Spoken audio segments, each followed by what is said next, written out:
नमस्कार दोस्तों, स्वागत है आपका मेरे YouTube चैनल पर। मेरा नाम है चांदनी रावत और आज हम 12 अगस्त 2020 के करंट अफेयर्स करेंगे। Rajnath Singh launched DPSUs and OFBs modernization projects during Atmanirbhar Week, August 7 to 14, 2020। आत्मनिर्भर वीक जो सेलिब्रेशन चल रहा है 7 अगस्त से 14 अगस्त तक, इस सेलिब्रेशन में जो मिनिस्ट्री ऑफ डिफेंस के यूनियन मिनिस्टर हैं राजनाथ सिंह, उन्होंने वर्चुअली लॉन्च किया एक ऐसा इनिशिएटिव जो कि modernisation and upgradation of facilities at defence public sector undertakings and ordnance factory board, यानी कि जो defence public sector undertakings and ordnance factory board होगा, इनको मॉडर्नाइज करने के लिए और इनकी जो फैसिलिटीज है उसको अपग्रेड करने के लिए जो इनिशिएटिव वो लिया गया union minister of defence Rajnath Singh ji द्वारा, जिनकी कॉन्स्टिट्यूएंसी बिहार है। और ये उन्होंने लॉन्च किया आत्मनिर्भर वीक में, जो कि 7 अगस्त से 14 अगस्त तक चलेगा। India Maldives inked contract for development of 5 eco-tourism zones in Addu Atoll of Maldives under HICDP। India and Maldives ने मिलकर के एक कॉन्ट्रैक्ट साइन किया है जिसमें कि 5 इको टूरिज्म जोन्स डेवलप करे जाएंगे अड्डू अटॉल ऑफ मालदीव्स, यानी कि मालदीव्स के अड्डू अटॉल एक प्लेस है, वहाँ पर 5 इको टूरिज्म जोन्स जो हैं वो डेवलप करे जाएंगे। इस चीज़ के लिए इंडिया एंड मालदीव्स ने साइन किया है। और ये जो ऑनलाइन साइनिंग सेरेमनी हुई, ये हुई अड्डू सिटी से। The virtual ceremony was attended by High Commissioner of India to the Maldives Sanjay Sudhir and Maldives Foreign Secretary Abdul Ghaffur Mohammed। इन दोनों के जो है प्रेजेंस में जो है ये जो साइनिंग सेरेमनी है ये हुई, इसको अटेंड किया जो high commissioner of India Maldives में जो कि अपॉइंटेड हैं वो हैं संजय सुधीर, और मालदीव्स के foreign secretary Abdul Gafoor Mohamed. Addu city's district where 5 eco tourism zones will be developed are, वो 5 अड्डू सिटीज जिसमें कि इको टूरिज्म जोन्स जो है डेवलप करे जाएंगे, वो कौन कौन सी हैं? वो हैं हितादो, मारादो, फेयादो, हुलहुलदो एंड मीधो। ये 5 सिटीज हैं जहाँ पर कि इको टूरिज्म जोन्स बनाए जाएंगे। ये जो प्रोजेक्ट्स जो साइन करे गए, ये किसके अंडर साइन करे गए? जो 17 मार्च 2019 को एक जो MOU साइन किया गया था इंडिया एंड मालदीव्स के बीच में, India grant assistance for implementation of high impact community development project through local bodies. तो इस प्रोजेक्ट के अंडर, इस MOU के अंडर जो है ये जो प्रोजेक्ट्स हैं इसको इम्प्लीमेंट किया जाएगा। मालदीव्स की बात करें तो मालदीव्स की कैपिटल है माले, इसकी करेंसी है रुपया और इसके प्रेसिडेंट हैं Ibrahim Mohammad Solih. Prakash Javadekar launched the booklet on best practices of human elephant conflict management in India। जो प्रकाश जावड़ेकर जी हैं, जो कि यूनियन मिनिस्टर हैं environment, forest and climate change के, उन्होंने एक जो बुकलेट है उसको जो लॉन्च करा है जिसका नाम है best practices of human elephant conflict management in India to strengthen coexistence of the human elephant during the event on the eve of World Elephant Day। जो विश्व हाथी दिवस था, वर्ल्ड एलिफेंट डे था, उस दिन पे, उस पर्व पे जो है प्रकाश जावड़ेकर जी ने लॉन्च करा एक बुकलेट जिसमें कि जिस बुकलेट का नाम था best practices of human elephant conflict management in India, जो कि हेल्प करेगा ह्यूमन एंड एलिफेंट को को एग्जिस्ट करने के लिए। यानी जैसे हम सभी को पता है कि हाथियों का कितना जो है शिकार किया जाता है उनके दांतों के लिए, उनकी स्किन के लिए, तो उस चीज को रोकने के लिए और ऐसा वर्ल्ड जो है डेवलप करने पे जहाँ इंसान और हाथी दोनों एक साथ रह रहे हैं, तो उस चीज को रोकने के लिए जो बुकलेट है ये निकाली गई, प्रकाश जावड़ेकर जी द्वारा लॉन्च करी गई, best practices of human elephant conflict management in India.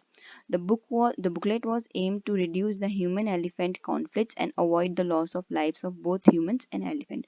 ये जो बुकलेट है, ये इसका मुख्य उद्देश्य है कि ये जो है ह्यूमन और एलिफेंट कॉन्फ्लिक्ट जो है, मतभेद जो है उसको कम करने में मदद करेगी और अवॉइड करेगी जो भी मृत्यु होती है इंसानों की या हाथियों की, उसको कम करने के लिए।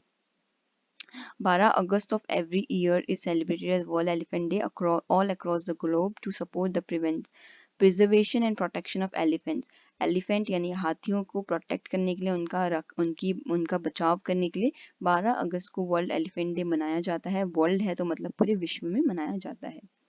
Ministry of environmental forest and climate change की बात करें तो इसके यूनियन मिनिस्टर हैं प्रकाश जावड़ेकर और मिनिस्टर ऑफ स्टेट हैं बाबुल सुप्रियो।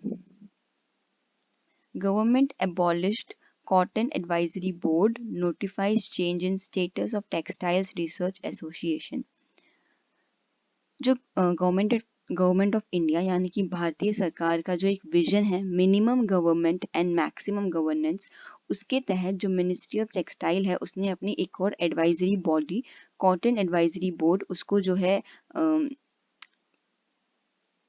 अबॉलिश कर दिया यानी उसको खत्म कर दिया है और नोटिफाई किया है कि all 8 textile research associations have ceased to be affiliated bodies of the ministry। और ये नोटिफाई किया है कि जो भी 8 ये जो टेक्सटाइल रिसर्च एसोसिएशंस हैं ये एफिलिएटेड बॉडीज होंगी इस मिनिस्ट्री की। मिनिस्ट्री ऑफ टेक्सटाइल की बात करें तो हमने कल ही पढ़ा था जो हैंडलूम डे के लिए जो स्मृति जुबिन ईरानी जी ने जो लॉन्च करे थे एप्स या पोर्टल, तो उससे हमें याद रखना है कि मिनिस्ट्री ऑफ टेक्सटाइल है यूनियन मिनिस्टर स्मृति जुबिन ईरानी और सेक्रेटरी हैं Ravi Kapoor. Union minister of MSME Nitin Gadkari addressed India at the 75 Summit Mission 2022 organized by CII। Nitin Gadkari ji जो कि यूनियन मिनिस्टर हैं micro small and medium enterprises के and road transport and highway के, उन्होंने address किया India at the rate 75 summit mission 2022। ये नाम है उस प्रोग्राम का जिसको कि एड्रेस किया गया एमएसएमई के यूनियन मिनिस्टर नितिन गडकरी जी द्वारा।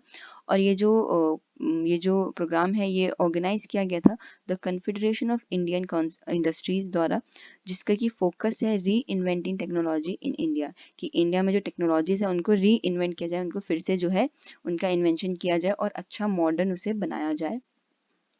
CII यानी कि कन्फेडरेशन ऑफ इंडियन इंडस्ट्रीज की बात करें तो यहाँ के प्रेसिडेंट है उदय कोटक, वाइस प्रेसिडेंट है संजीव बजाज एंड हेडक्वार्टर है इसका न्यू दिल्ली में। NTPC group achieves 100 million unit power generation mark. National thermal power corporation limited ने अचीव किया है 100 billion units of cumulative power generation in the ongoing fiscal year. ये जो हमारा फिस्कल ईयर चल रहा है यानी फिस्कल ईयर 2021, इसमें जो है national thermal power corporation limited ने 100 बिलियन यूनिट्स का जो power generation cumulative power generation है उसको जो है उन्होंने अचीव कर लिया है।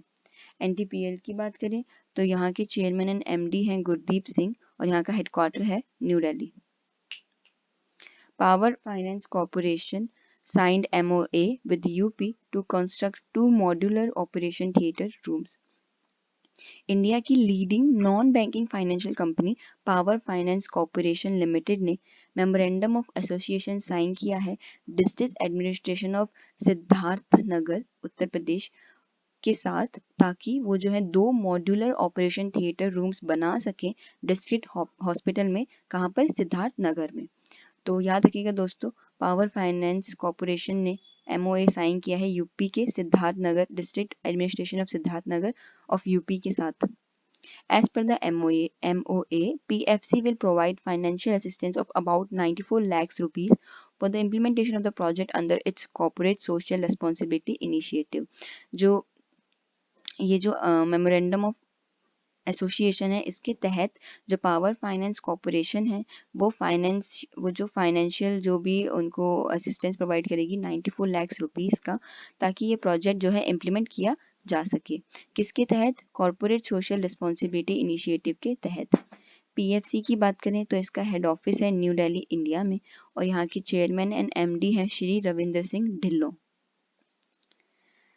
IC Impacts 2020 Research Conference held virtually on August 6-7, 2020। IC Impacts यानी the India Canada Center for Innovative Multidisciplinary Partnerships to Accelerate Community Transformation and Sustainability 2020 Research जो है कॉन्फ्रेंस हुई वर्चुअली हुई 6 से 7 अगस्त के बीच में, जिसमें कि डिस्कस किए गए ways to elevate the inter country cooperation to the next level, कि ऐसे क्या तरीके हैं जिससे कि इंटर कंट्री कॉपरेशन को है बढ़ा सके, उनको एलिवेट किया जा सके। और कैसे किया जा सकता है, स्ट्रेंथनिंग एग्जिस्टिंग इंटरनेशनल कनेक्शंस, जो भी इंटरनेशनल कनेक्शंस हैं ऑलरेडी एग्जिस्टिंग पहले से ही बने हुए, उनको स्ट्रेंथनिंग करके, उनको मजबूत करके, शेयरिंग बेस्ट प्रैक्टिसेस इन मल्टीपल एरियाज, अलग अलग एरियाज में अच्छी अच्छी बेस्ट बहुत अच्छी अच्छी जो प्रैक्टिसेस हैं उनको शेयर करने से, and initiating new collaboration in government and institution, और नई कोलैबोरेशन जो है गवर्नमेंट और इंस्टीट्यूशन के साथ करके इस चीज़ को हम स्ट्रेंथन कर सकते हैं। The conference was organised by IC impacts, ये जो कॉन्फ्रेंस थी इसको ऑर्गेनाइज भी आईसी इम्पैक्ट्स ने ही किया था। आईसी इम्पैक्ट्स की बात करें तो इसका हेडक्वार्टर है ब्रिटिश कोलंबिया कनाडा में, और साइंटिफिक डायरेक्टर एंड सीईओ है professor Nemi Banthia. Bangladesh decided to construct a monument for the Indian soldiers killed by Pakistan in the 1971। जो मुजाम्मिल हेक हैं बांग्लादेश के वॉर लिबरेशन मिनिस्टर, उन्होंने अनाउंस किया है कि एक डिसीजन, जो कि वो डिसीजन है कि वो जो है कंस्ट्रक्ट करेंगे एक स्टैंड अलोन मॉन्यूमेंट, यानी कि इंडियन सोल्जर्स, भारतीय सिपाही जो कि पाकिस्तान के द्वारा लड़ाई में किल करे गए थे 1971 की liberation war against Pakistan. India और पाकिस्तान की जो लिबरेशन वॉर हुई थी 1971 में, उसमें जो भी सिपाही थे जिन्होंने अपनी जान गंवाई, उनके लिए जो है एक स्टैंड अलोन मॉन्यूमेंट बनाया जाएगा। ये जो अनाउंसमेंट करा है बांग्लादेश वॉर लिबरेशन मिनिस्ट्री जी द्वारा। तो जो construction of monument will coincide with the 5th anniversary of the independence of Bangladesh, Bangladesh की 5th एनिवर्सरी ऑफ इंडिपेंडेंस यानी कि 50वीं जो है स्वतंत्रता दिवस के दिन जो इसका कंस्ट्रक्शन जो होगा वो शुरू होगा, कोइंसाइड कर रहा है उसके साथ। तो ये मॉन्यूमेंट है जो कि इंडियन सोल्जर्स की याद में है, बनाया जाएगा बांग्लादेश में। बांग्लादेश की बात करें तो यहाँ की प्राइम मिनिस्टर है शेख हसीना, प्रेसिडेंट है अब्दुल हामिद, कैपिटल है ढाका और करेंसी है टका। Paytm launched India's first pocket Android POS device, Paytm All-in-One Portable Android Smart POS। Paytm ने इंडिया का पहला पॉकेट एंड्रॉयड पीओएस डिवाइस जो है डेवलप किया है, लॉन्च किया है। पीओएस यानी कि पॉइंट ऑफ सेल, जो स्वाइपिंग मशीन होती है ना मॉल्स वगैरह में, हमने कभी पेमेंट करने के लिए हम अपना कार्ड स्वाइप करते हैं, उस डिवाइस को हम बोलते हैं पॉइंट ऑफ सेल डिवाइस। और पहली बार इंडिया में पेटीएम ने लॉन्च करा है pocket friendly Android POS device, यानी कि जो इजीली पॉकेट में फिट हो जाए वो, जिसका नाम दिया उन्होंने Paytm all in one portable Android smart POS. ये जो है, ये जो इनिशिएटिव है, ये जो एफर्ट है, ये हेल्प करेगा बहुत सारे स्मॉल एंड मीडियम एंटरप्राइजेस के लोगों को, छोटे बिजनेस वालों को, जिनका छोटा बिजनेस है, या फिर जो भी छोटी मोटी दुकान है, किराना की शॉप है, वहाँ पर ये सब को हेल्प करेगा, क्योंकि ये बस एक इजी ऐप है जिसको लोगों को डाउनलोड करना है, पेटीएम फॉर बिजनेस नाम की, जिसमें ये जो एक फीचर डाला गया है, और ये काफ़ी हेल्प करेगा उनकी जो है इनकम जनरेट करने में, उनका रिवेन्यू जनरेट करने में। पेटीएम की बात करें तो इसका हेडक्वार्टर है नोएडा उत्तर प्रदेश में, और इसके प्रेसिडेंट है Amit Nayar. South Indian Bank obtained RBI's in principle nod to set up non-financial subsidiary। South Indian bank जो है उन्होंने जो है इन प्रिंसिपल अप्रूवल ले लिया है रिजर्व बैंक ऑफ इंडिया से, ताकि वो सेटअप कर सके एक wholly owned non financial subsidiary, एक यानी साउथ इंडियन बैंक द्वारा ही ओन्ड एक नॉन फाइनेंशियल सब्सिडरी वो लोग जो है सेटअप कर सके। इसकी परमिशन उनको आरबीआई से मिल चुकी है।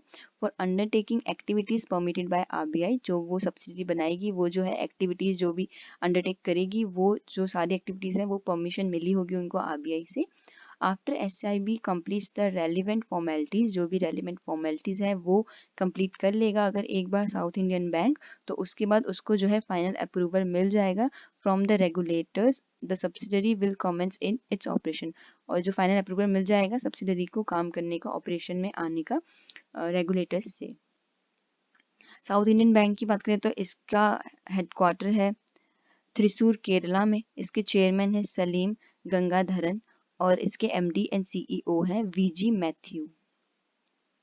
BSc Science MOU with two Akola-based bullion trade association for deepening commodity derivatives market in India. जो कमोडिटी डेरिवेटिव मार्केट्स हैं इंडिया के, उनसे जो है उनको और डीपन करने के लिए, उनको और जो है अपलिफ्ट करने के लिए BSE, जो कि जाना जाता है बॉम्बे स्टॉक एक्सचेंज के नाम से, उसने MOU memorandum of understanding sign किया है to Akola based bullion trade association के साथ, जिसमें कि एक है अकोला सराफा एसोसिएशन और एक है अकोला सराफा व सुवारनाकर युवा संघ ऑफ अकोला, महाराष्ट्र में। दोनों के दोनों बेस्ड हैं Boolean trade and industry association for deepening the commodity derivative market in India and benefit the trading of all the market participants in India Boolean derivatives market. और जो ट्रेडिंग मार्केट, जो भी trading हो रही होगी Boolean derivative market में, उसको जो है बेनिफिट देने के लिए ये जो MOU साइन किया गया। तो याद रखिएगा दोस्तों, बॉम्बे स्टॉक एक्सचेंज ने MOU साइन किया to Akola based bullion trade association के साथ, ताकि वो डीपन कर सके कमोडिटी डेरिवेटिव मार्केट को इंडिया में। बॉम्बे स्टॉक एक्सचेंज की बात करें तो इसके चेयरमैन है जस्टिस विक्रमाजीत सेन और इसके MD एंड CEO है आशीष कुमार चौहान और इसका हेड ऑफिस है मुंबई, महाराष्ट्र में। Journalist Nitin Sethi and Shiv Sahai Singh bagged Asian College of Journalism Award 2019। Asian college of journalism award 2019 जो है वो दिया गया जर्नलिस्ट नितिन सेठी को फॉर इन्वेस्टिगेट जर्नलिज्म के अंडर जो है अवार्ड जो दिया गया जर्नलिस्ट नितिन सेठी को। और KP Narayan Kumar memorial award 2019, ये अवार्ड दिया गया सोशल इम्पैक्ट जर्नलिज्म, ये अवार्ड दिया गया जर्नलिस्ट शिव सहाय सिंह को। तो याद रखिएगा दोस्तों, Asian college of journalism award दिया गया 2019 का, दिया गया जर्नलिस्ट नितिन सेठी को। और KP Narayan Kumar memorial award 2019 for social impact journalism दिया गया जर्नलिस्ट शिव सहाय सिंह जी को। ये जो अवार्ड था ये प्रेजेंट किया गया वर्चुअल सेरेमनी में किसके द्वारा? सौम्या स्वामीनाथन द्वारा, जो कि चीफ साइंटिस्ट है वर्ल्ड हेल्थ ऑर्गेनाइजेशन में। और ये अवार्ड दिया गया inauguration of the class of 2021, 2021 की क्लास के इनॉग्रेशन में ये अवार्ड्स जो है दिए गए।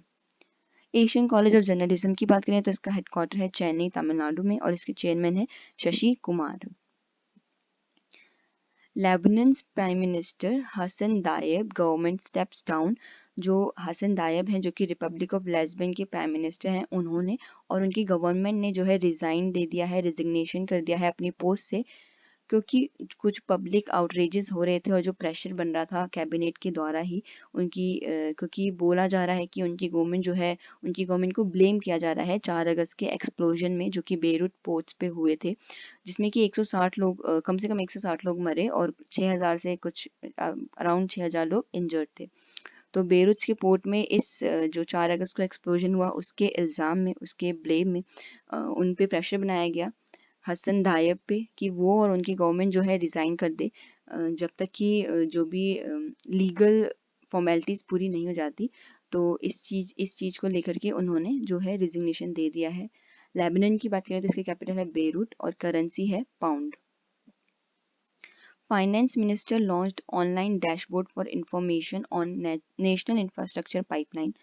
जो यूनियन मिनिस्टर है फाइनेंस एंड कॉर्पोरेट अफेयर्स की निर्मला सीतारमन, उन्होंने इनॉग्रेट किया information repository in the form of online dashboard. एक ऑनलाइन डैशबोर्ड के फॉर्म में उन्होंने इंफॉर्मेशन रिपोजिटरी जो है इनॉग्रेट करी, जो कि हेल्प करेगा आइडेंटिफाई करने में जितने भी प्रोजेक्ट्स जो कि अंडर नेशनल इंफ्रास्ट्रक्चर पाइपलाइन, यानी नेशनल इंफ्रास्ट्रक्चर पाइपलाइन के अंडर जो भी प्रोजेक्ट्स हैं उनको आइडेंटिफाई करने में ये डैशबोर्ड हेल्प करेगा।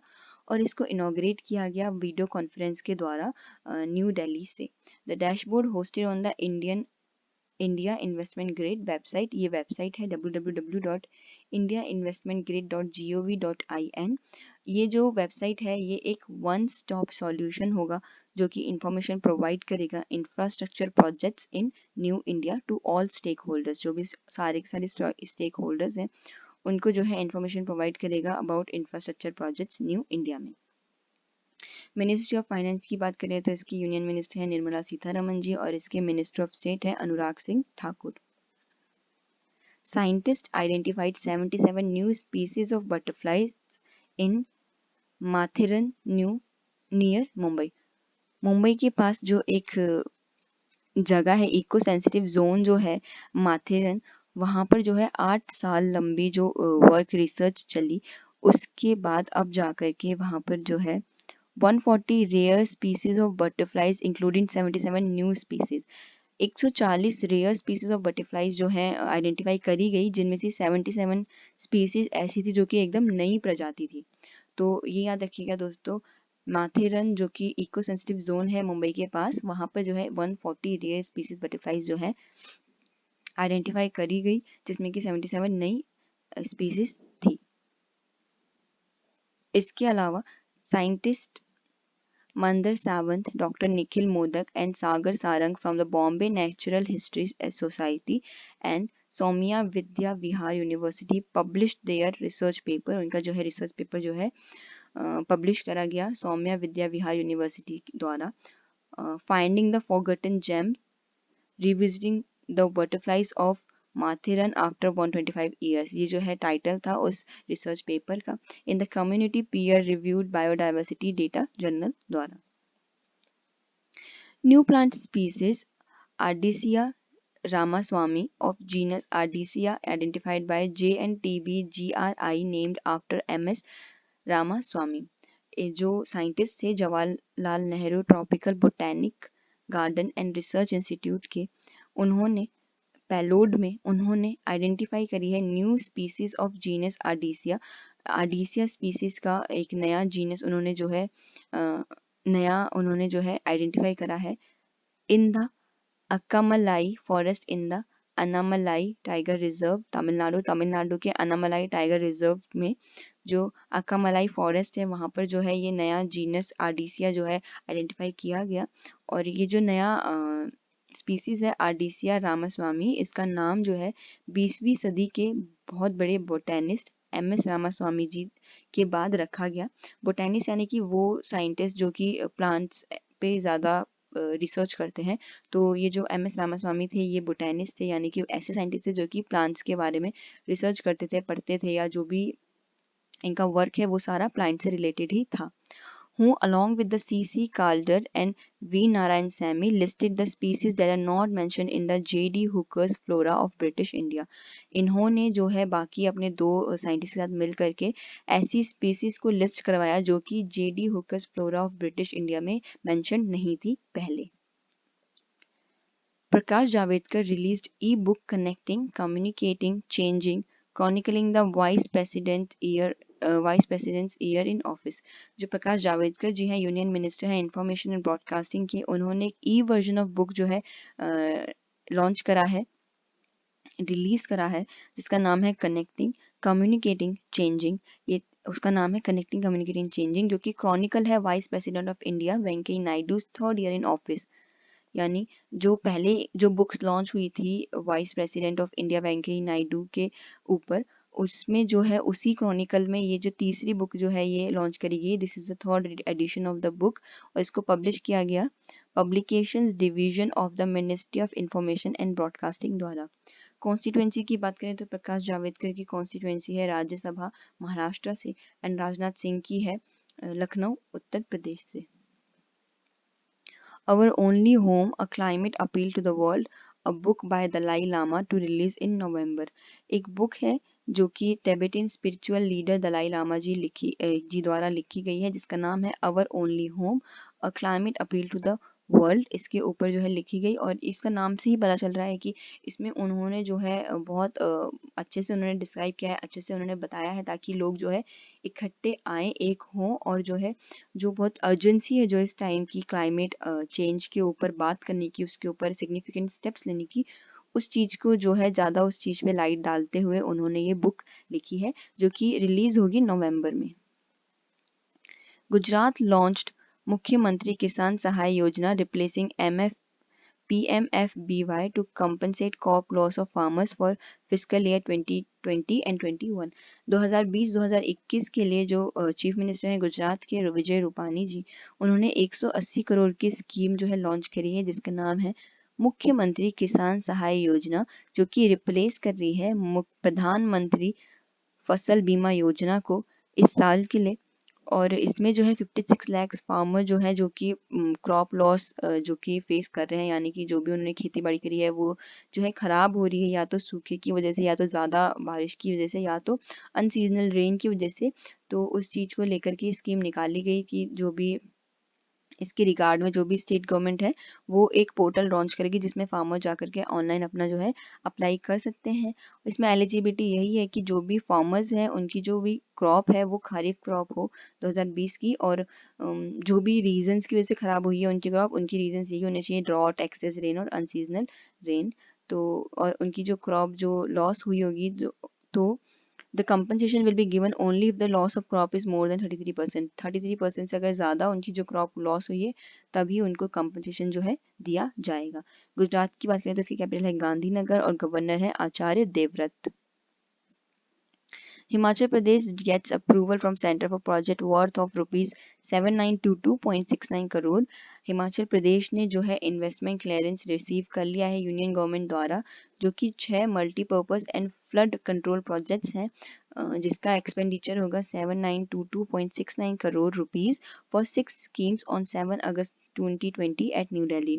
7 अगस्त 2020 नई दिल्ली से जो है ये इन स्कीम पे उनको अप्रूवल क्लियरेंस दे दी गई है। ये जो क्लियरेंस दी गई 13th meeting of investment clearance committee में जो मीटिंग चल रही थी, जो कि 13th मीटिंग थी, उस मीटिंग के द्वारा इनको क्लियरेंस दी गई। और department of water resources, river development and Ganga rejuvenation, union Jal Shakti ministry has approved the proposal in respect of major and medium irrigation flood control and multipurpose projects. तो इनके चलते जो है उनको जो है अप्रूवल दिया गया। हिमाचल प्रदेश की बात करें तो यहाँ के चीफ मिनिस्टर हैं जयराम ठाकुर और यहाँ की गवर्नर हैं बंदरू दत्तात्रेय। मिनिस्ट्री ऑफ जल शक्ति की बात करें तो यहाँ के यूनियन मिनिस्टर हैं गजेंद्र सिंह शेखावत और मिनिस्टर ऑफ स्टेट है Ratanlal Kataria. Assam COM approves Assam Non-Government Education Institutions Regulation of Fee Rules 2020। Assam की काउंसिल ऑफ मिनिस्टर ने अप्रूव किया है Assam non government education institution regulation of fee 2020, जिसमें कि ये लोग जो है रेगुलेट करेंगे fee structure private educational institute का आसाम में। The state government will constitute a fee regulatory committee. जो स्टेट गवर्नमेंट है वो एक फी रेगुलेटरी कमेटी बनाएगी जो कि डिटरमाइन करेगी fees for any standard or course of study in private educational institution। Private education institution में जो भी उनकी फ़ी को डिटर्मिनेशन ऑफ जो फ़ी होगा उसको उसके लिए जो है स्टेट गवर्नमेंट ऑफ आसाम जो है एक फ़ी रेगुलेटरी कमेटी बैठाएगी। असम की बात करें तो इसकी कैपिटल है दिसपुर। यहाँ के CM है सर्बानंदा सोनोवाल और गवर्नर है Jagdish Mukhi. Mumbai becomes first city in India to have female icon on traffic signal। Mumbai की जो दादर है वो पहली सिटी बन चुकी है इंडिया की जिसने कि ट्रैफिक सिग्नल पर या साइनेज पर जो है वुमेन सिंबल जो है यूज़ किया है, which was installed by Brihanmumbai municipal corporation. जो कि इंस्टॉल किया गया ब्रिहन मुंबई म्यूनिसिपल कॉरपोरेशन द्वारा, जो कि डिस्प्ले करता है एक फीमेल आइकन उस सिग्नल पर। आप ये इमेज में देख सकते हैं जो भी जो जेब्रा लाइन को क्रॉस करने के लिए, पेडेस्ट्रियन लाइन को क्रॉस करने के लिए जो पहले लड़का होता था वो अब लड़की है। और ये जो आप सिंबल देख सकते हैं ट्रैफिक सिग्नल पर ये भी अब एक लड़की के रूप में ही है। तो मुंबई का दादर जो है पहला सिटी है ये इनिशिएटिव लेने के लिए, ये काम करने के लिए। ऑबिचुरीज की बात करें दोस्तों तो ये सारी की सारी पुरानी ऑबिचुरीज हैं। आज की ऑबिचुरी है हमारी former minister and YSRCP veteran leader Penmatsa Sambasiva Raju. तो याद रखिएगा former minister and YSRCP veteran leader जो थे वो है पेनमत्सा संबासिवा राजू। तो ये हमारी आज की ऑबिचुरी है। इंपॉर्टेंट डेज की बात करें तो ये सारी की सारी हमारे पुराने ही रिवीजन में ही चल रही हैं। प्लीज़ इनको पढ़िए एक बार इन पे नज़र ज़रूर मारिए। इस बार की वीकली में मैं जो इंपॉर्टेंट डेज भी कवर करूँगी। आज का हमारा इंपॉर्टेंट डे है 10 अगस्त को वर्ल्ड लायन डे मनाया जाता है। अभी हमने कुछ टाइम पहले ही जो हमने न्यूज़ पढ़ी वर्ल्ड लायन डे के ऊपर जो दिन पे जो भी इनिशिएटिव लिए गए, बुक जो बुकलेट जो है लॉन्च करी गई, तो इसलिए हमें याद रखना है 10 अगस्त को वर्ल्ड लायन डे मनाया जाता है। Thank you so much guys for watching. अगर आपको मेरी वीडियो पसंद आती है तो इसको लाइक करिए, इसको कमेंट करिए, इसको अपने और भी दोस्तों के साथ शेयर करिए ताकि ये नॉलेज, अपडेटेड नॉलेज जो है उन तक भी पहुंच सके। मेरे चैनल को सब्सक्राइब करिए, बेल आइकन भी दबाइए। और अगर आपको आज की पीडीएफ चाहिए तो आज आप मेरे टेलीग्राम चैनल सीआर एकेडमी को ज्वाइन कर सकते हैं। वहाँ पे मैं डेली पीडीएफ अपडेट करती रहती हूँ। अगर आपके पास टाइम नहीं है वीडियो देखने का तो आप कुछ भी काम करते हुए मेरी ऑडियो सुन सकते हैं, जिसका कि मेरा पॉडकास्ट का लिंक मैं डिस्क्रिप्शन बॉक्स में दे दूंगी। Well, thank you so much guys and have a good day.